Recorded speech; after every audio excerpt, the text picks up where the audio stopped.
Hello, Janine. Ayun.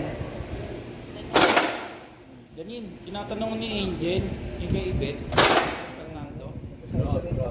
Saan daw, saan naka-warehouse? So, na-repair na yung ATS. Yung kay Ate, saan naka-warehouse? Hindi naka-bypass sa ano eh. Bypass sa Siman. Bypass maglalawa.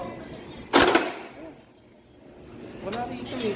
Wala rito kasi anong dito lang. Puro yung kapareho ng model ng sa'yo ah. Puro dito. Oh, sir, namatay yung controller. Namatay yung controller. Hindi na lang ako. Pwede mo na ipulat niya. Ito. Sabihin mo pull out ko ngayon ano. O kaya ngayon dadaanan ko. Tama. Pasensya ka yung details.